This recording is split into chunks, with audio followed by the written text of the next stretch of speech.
Salam. Arximed qüvvəsi MHM test bankındakı suallara baxın. Sual 1. Belə bir maye var qabda və qabın içərisində iki cisim var və onların sıxlıqlarının müqayisəsi soruşulur. Baxıram ilk öncə ikinci cisim maye daxilində tarazlıqdadır. Bu o deməkdir ki, bu cismin sıxlığı mayenin sıxlığına bərabərdir. Yəni ρ2 bərabərdir ρ-nun mayenin sıxlığına. Birinci cisim isə mayedə batdığı üçün ρ1 bunların hər ikisindən böyükdür. Bu da oldu B variantında. İkinci sualda cismi mayəyə daxil etdikdə hansı fiziki cəmiyyət azalır? Təbii ki, cismin çəkisi B variantı.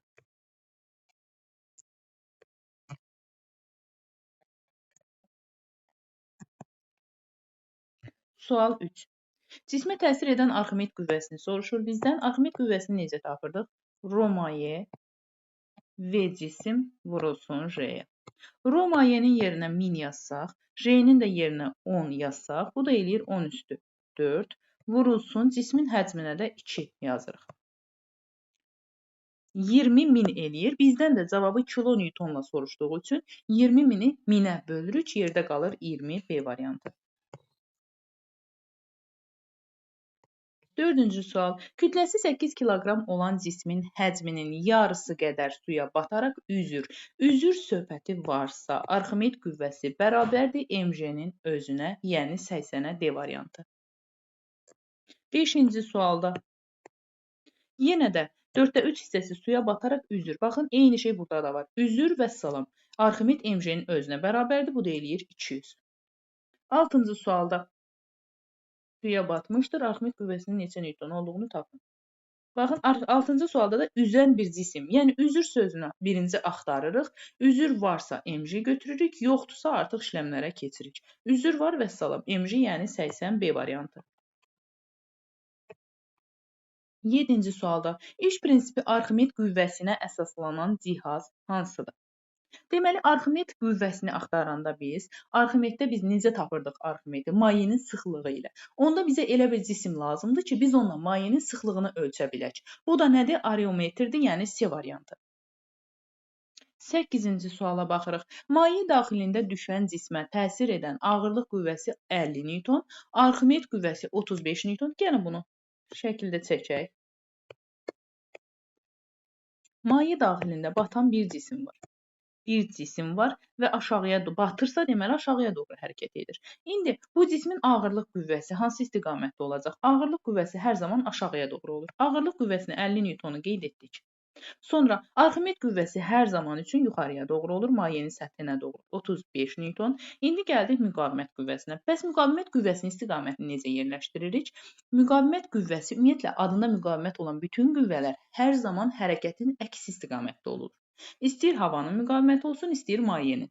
İndi hərəkət aşağıya doğrudursa, çünki baxın bizə deyir düşür. Deməli müqavimət onun tərsinə yuxarıya doğru olacaq. Neçə? 10 Newtonla. İndi əvəzləyici qüvvəni necə tapırıq? Bax, aşağıya doğru 50 var, yuxarıya doğru 2 qüvvəni topladım, oldu 45. Neyinirik? Böyük olandan kiçik olanı çıxırıq. 50-dən 45-i çıxdıq, yerdə qaldı 5, bu da oldu C variantı.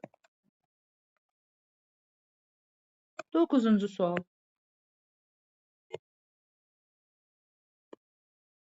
9-cu sualda deyir ki, cismin suda çəkisi ona təsir edən Arximed qüvvəsindən 5 dəfə böyükdürsə, ilk öncə gəlin şərtimizi yazaq. Cismin sudakı çəkisini necə tapırıq? Cismin sudakı çəkisini tapmaq üçün mg cismin vakuumdakı çəkisindən çıxırıq F Arximedi.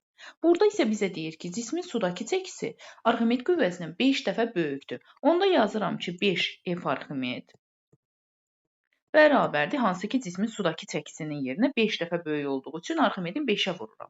Bərabərdir mg çıxılsın F Arximed.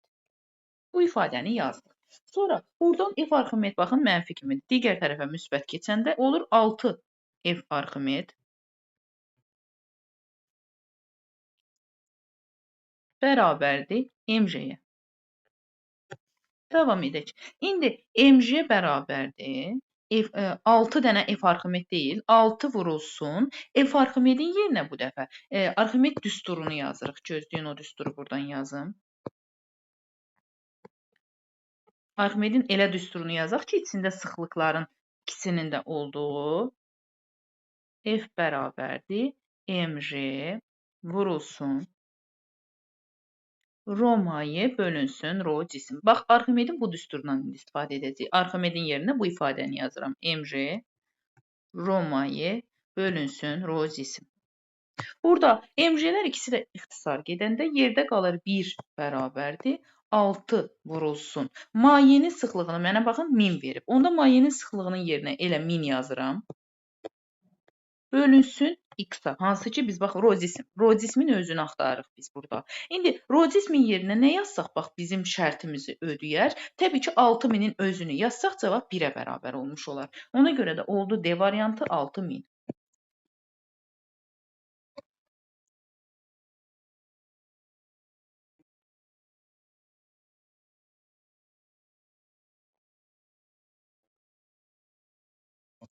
Onuncu sual. Mayedə çəkisi 140 Newton olan cismin havadakı çəkisi 180 Newtonsa, baxın bayaqki düsturu ki var. Bax burada da gəlin onu yazaq. Deməli, cismin mayedəki çəkisini tapmaq üçün nə edirik? Havadakı çəkisinin, yəni mj'nin üzərinə gəlirik F Arximedes. Daha doğrusu mj'dən çıxırıq F Arximedes. İndi bizə deyir, mayedə çəki 140 Newtondursa, havada çəkisi 180 Newtondursa, bizdən F Arximedi soruşur. F Arximedi tapmaq üçün nə edirik? mj'dən çıxırıq mayedəki çəkini. Yəni, havadakı çəkidən 180-dən çıxdıq 140-ı, bu da bizə verdi 140A variantı. 11-ci sualda yenə də eyni. Bir dəqiqə. Cismin havada çəkisi 30 Newton, yəni mj'si 30 Newtondur. Mayedə çəkisi 18-dirsə, Arximedi necə tapırıq? Havada çəkidən mayedəki çəkini çıxırıq. Yəni 30-dan 18-i çıxdıq, yerdə qaldı 12. Bu o deməkdir ki, Arximed qüvvəsi bərabərdir 12-yə. İndi cismin sıxlığını soruşursa, biz Arximedin hansı düsturunu yazaq burada? Həm maye sıxlığı orada olsun, həm cismin sıxlığı. Yazıram ki, F Arximed bərabərdir mj. Hansı ki, mj'nin də yerinə bizə 30 verib. Yəni, cismin havadakı çəkisi 30 vurulsun, rho maye bölünsün rho cisim. Rho mayenin də yerinə 1000 yazıb. Bölürük, rho cismin də yerinə eləcə rho cisim yazsaq. İndi, buradan baxın, 12 ilə 30 ixtisar getdi. Burada hər ikisini 3-ə bölsək, burada qalır 4 bərabərdir. 30-un da yerinə 10 yazsam, 10. 1000 də burada var. Vururam 1000-ə, olur 10.000. Bölünsün rho cisim. İndi rho cismin yerinə nə yazsaq bizim bu şərtimizi ödəyər. O da eləyir 2500 Y variantı. 12-ci suala baxırıq. Şüşə parçasının havadakı çəkisi 24 Newtondur. Sıxlığını da verib. Aha, bir dəqiqə. Eyni yenə bayaqçı düsturdan istifadə edəcəyik. İlk öncə nə edək? Çəkilərə əsasən gəlin Arximedi tapaq. Arximed nəyə bərabər idi? Havadakı çəkidən mayedəki çəkini çıxırdıq. Havadakı çəki 24, mayedəki çəki 12-dir. 24-dən 12-ni çıxanda F Arximed bərabər olacaq 12-nin özünə. O da bərabərdir. Arximedin hansı düsturunu yazırıq? Havadakı çəki, yəni bir dəqiqə bunu yenə yazın. Bayaq yazmamışdım düsturu. mj rho maye bölünsün rho cisim. Yəni cismin havadakı çəkisini, havadan çəkində bizə 24 verib. 24-ü vururuq rho maye, mayenin sıxlığına, hansı ki mayenin sıxlığını da mənə 1000 verib. Bölürük cismin sıxlığına. Buradan biz cismin sıxlığını tapacağıq. Bax, bu ifadəyə əsasən. Baxaq, 12 və 24-ü ixtisar eləyirik. Yerdə qalır 1 bərabərdir. 24-ü də 12-yə böldük. 2, 1000 bölünsün rho cisim. Deməli, biz rho cismin yerinə hansı ifadəni, ədədi yazsaq, bax, bu ifadə şərtini ödəyər. Yuxarıda oldu 2000. 2000-i nəyə bölsək cavab 1 eləyər? Elə 2000-in özünə, yəni C variantı.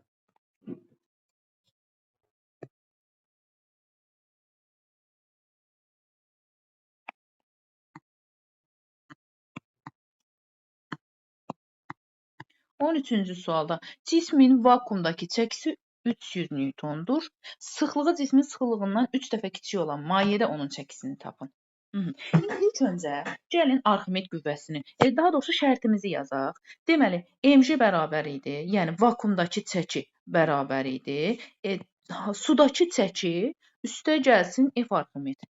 Bax, bunu biz kənarda saxlayaq. Bu bayaqçı düsturumuzdur. Bu dursun burada. Sonra isə F Arximedin gəlin düsturunu yazaq. F Arximed bərabərdir. Cismin havadakı çəkisi, yəni mj. Deməli, yuxarıda oldu rho maye, aşağıda oldu rho cisim. Davam eləyək. Bax, bu şərtlərə əsasən görək nə yaza bilirik. İndi cismin vakuumdakı çəkisi 300 Newtondur. Bunu yazdıq. 300. mj bərabərdir 300 Newtona. Sıxlığı cismin sıxlığından 3 dəfə kiçik olan mayedə onun çəkisi.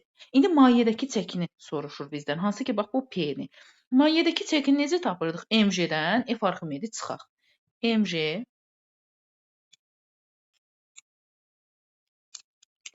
problem oldu qələmdə. Aha, mj sıxılsın. F Arximedin yerinə, bax, bu F Arximedin yerinə bu ifadəni yazacağıq. Bax, buradakı ifadəni. mj vurulsun rho maye bölünsün rho cisim. Hansı ki mənə deyir ki, sıxlığı mayenin cismin sıxlığından 3 dəfə böyük olan maye. Yəni mayenin sıxlığı cismin sıxlığından 3 dəfə böyükdür. Yəni bax, bu ifadəni silib, bir dəqiqə bunun üzərinə örtüm. Yerinə 3 yaza bilərik.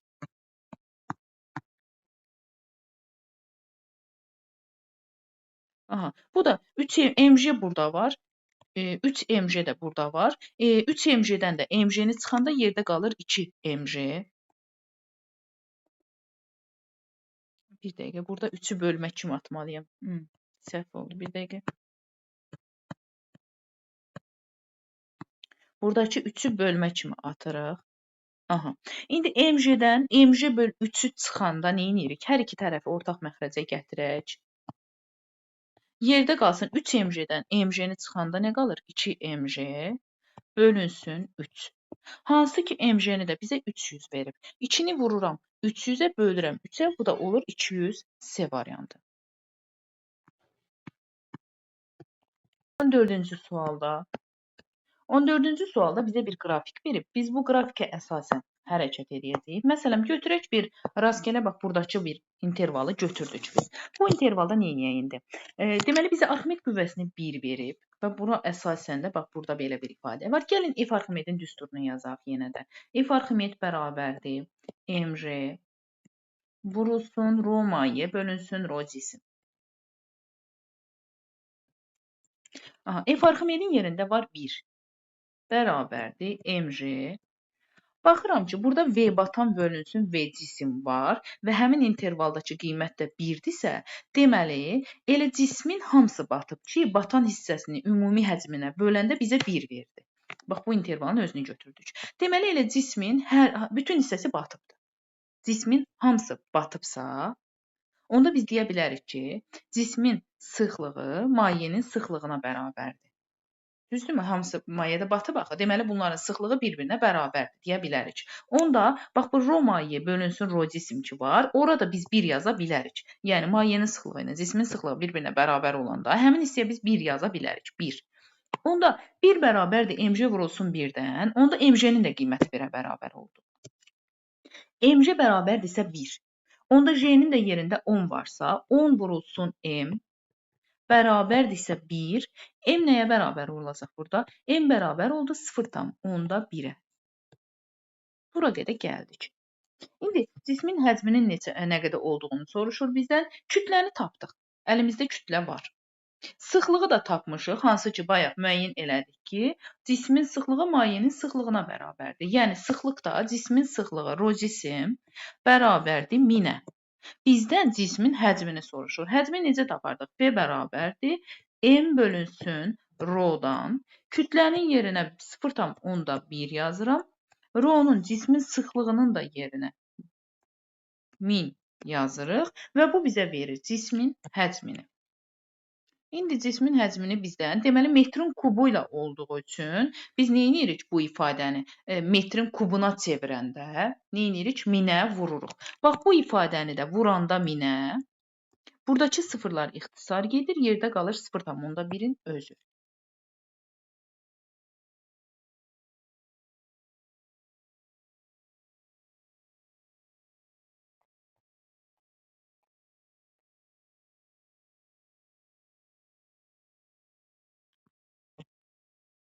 15-ci suala baxırıq. Yarısı bu tərəfdədir. Sıxlığı 3 olan cisim, sıxlığı 7 olan mayedə tarazlıqdadır. Əgər cismin sıxlığı 3-dürsə, mayenin sıxlığı 7-dirsə, onda cismin hansı hissəsi suda batar? 7-də 3 hissəsi suda batar. Necə tapırdıq cismin? V batan bölünsün V cisim bərabər eləyirdik cismin sıxlığı, rho cisim bölünsün mayenin sıxlığı, rho maye. Onda cismin sıxlığı 3, mayenin sıxlığı 7-dirsə, deməli cismin 7-də 3 hissəsi suya batıb. Hə, heç nə. Bu da oldu 7-də 3 C variantı. 16-ya baxırıq. Kütləsi 3 kiloqram olan cisim həcminin 5-də 4 hissəsi qədər suya bataraq üzür. Üzürmü? Vəssalam. Deməli, Arximed qüvvəsi mc-yə bərabərdir. 3 vurulsun 10-dan 30-a bərabərdir. Bizdən birinci Arximedi soruşursa, bura bir 30 yazırıq. Sonra soruşur cismin sıxlığını. Bəs cismin sıxlığını necə tapırdıq? İndicə istifadə etdiyimiz düsturdan istifadə edəcəyik. Deməli, rho cisim bölünsün rho maye bərabərdir cismin batan hissəsi. Baxın, 5-də 4-ə. Buradan da mayenin sıxlığının yerinə 1000 yazsaq, yerdə nə qalır? Cismin sıxlığı. Bizdən də hansı ki elə cismin sıxlığını soruşur. Buradan da nə edə bilərik? Çarpaz vurarıq ən yaxşısı. 4-ü vurarıq 1000-ə edər 4000. 4000-i də 5-ə böldük. Bu da bizə cismin sıxlığını verər. Bu da eləyər 800. Deməli, Arximedin 30, cismin sıxlığının isə 800 olduğu variant 38-li variantı.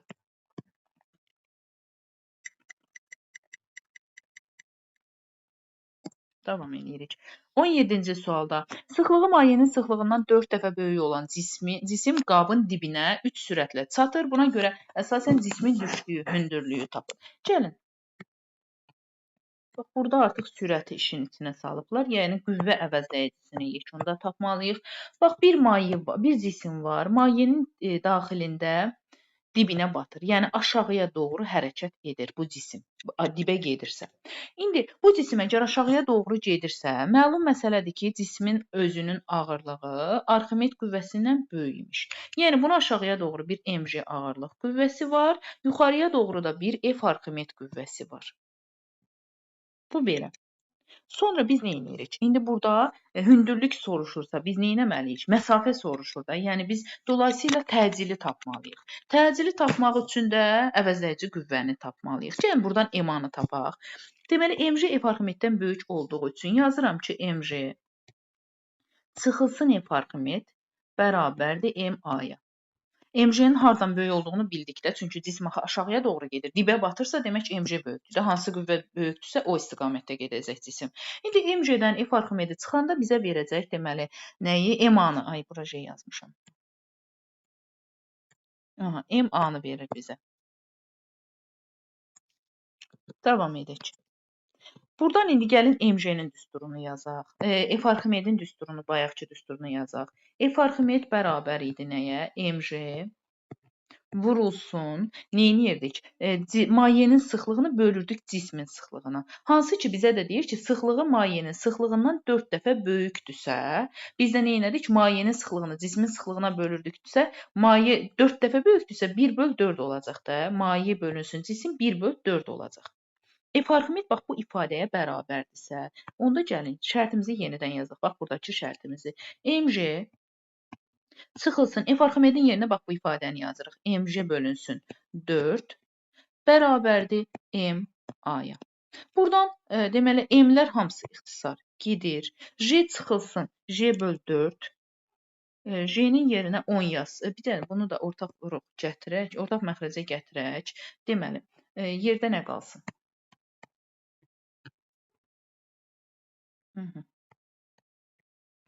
Biraz zaman aldı. Deməli, burada da 4 varsa, 4 ortaq məxrəc 4-ü saxlayırıq. 4J-dən J-ni çıxanda yerdə qalır 3J bərabərdir A-nın özünə. J-nin də yerinə 10 yazsaq, 30 bölünsün 4 bərabərdir A-ya. A-nı tapdıq. A bərabərdir 30 bölünsün 4-ə. Bu dursun kənarda. A var əlimizdə. Sonra görək hansı kəmiyyəti veriblər bizə.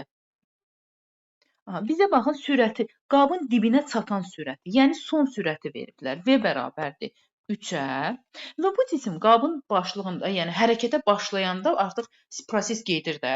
Yəni bu o deməkdir ki, başlanğıc sürət 0-a bərabər imiş bu cismi suya salanda. Bu məlum məsələdir artıq. Və bizdən soruşur h hündür, yəni s məsafəni deyək də belə, yəni nə qədər məsafə qət edib. Baxıram ki, burada təcil var, sürətlər var, ancaq zaman yoxdur və biz məsafənin elə bir düsturunu istifadə edək ki, orada zaman olmasın. Hansı düsturu götürərik? S bərabərdir V kvadratı çıxılsın V0-ın kvadratı bölünsün 2A düsturundan işləyə bilərik. Buradan da V0 sıfırdırsa, V0 getdi, yerdə qaldı V kvadratı bölünsün 2A.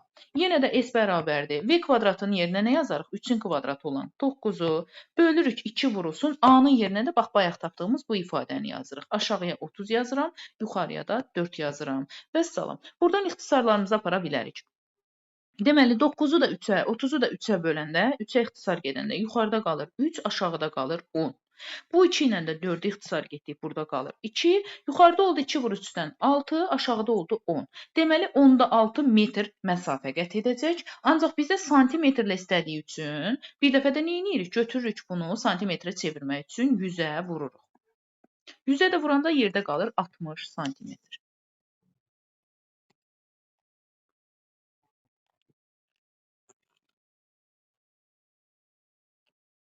18-ci sualda. Görək 18-də bizdən nəyi soruşur? Sualımızı yaxınlaşdırırıq. Bir dənə də boş sahə açırıq.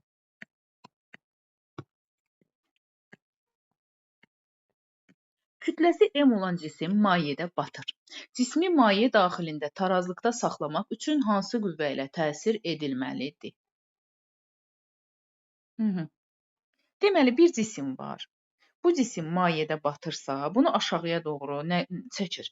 Bir M, J çəkir. Yuxarıya da doğru bunun bir F Arximedi var.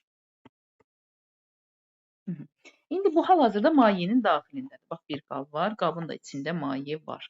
Maye daxilində bunun yekun əvəzləyici qüvvəsi nəyə bərabərdir, ona baxaq. Əgər bu cisim aşağıya doğru batırsa, məlum məsələdir ki, mg F Arximeddən böyükdür. Onda əvəzləyici qüvvəni tapmaq üçün mg-dən çıxırıq F Arximedi. Yadımıza nə düşdü? mg-dən F Arximedi çıxanda bizə nəyi verirdi? Cismin sudakı çəkisini verirdi, P-ni verirdi. Düzdürmü?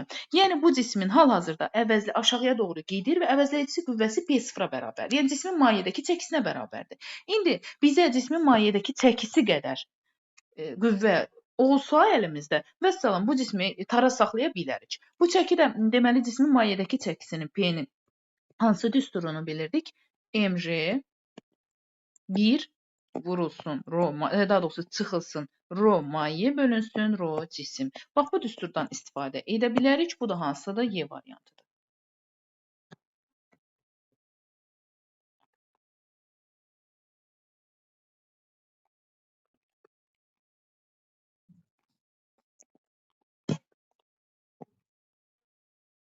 On 18-ci suala baxırıq. 19. Havadakı çəkisi 100 Newton olan X cisminin mayedəki çəkisi 80 Newtondursa, indi havadakı çəki 100 Newtondur, mayedəki 80-dirsə, deməli bunun Arximed qüvvəsi də 20 Newton imiş ki, yuxarıya doğru 20, aşağıya doğru da 100, əvəzləyici qüvvə olub 80, dinometrdə əvəzləyicini göstərir onsuz da. Buna əsasən cismə təsiri, elə Arximedi soruşur, Arximed də 20-nin özünə bərabərdir. Baxaq, 20-ci sualda X, Y, Z mayelərində çəkilərin ölçüləri 60, 40, 30-dan Newtona gəlir. Bir dəqiqə baxaq suala. Aha, bu belə. Buna əsasən mayələrin cismə təsir edən Arximed qüvvələrini müqayisə edirik.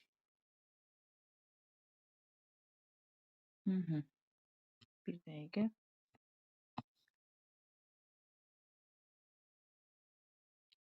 Çəkilərini ölçdükdə gəlir. Gəlin Arximed qüvvəsinin düsturunu yazaq bu durumda.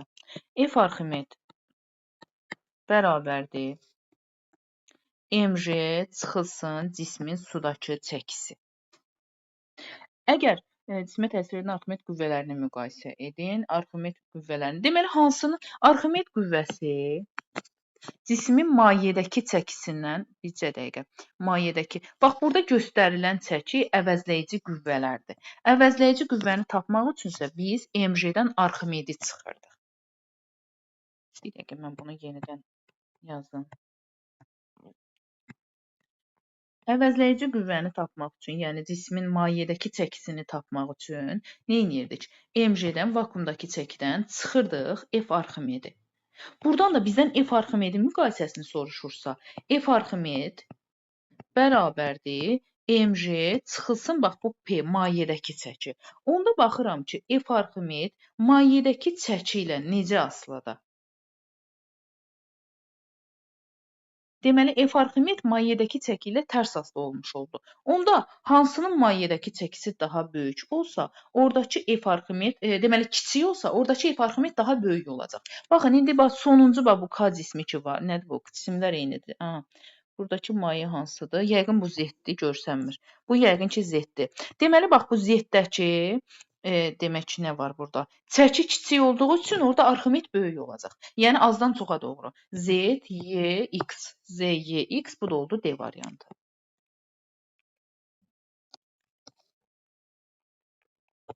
21-ə baxırıq.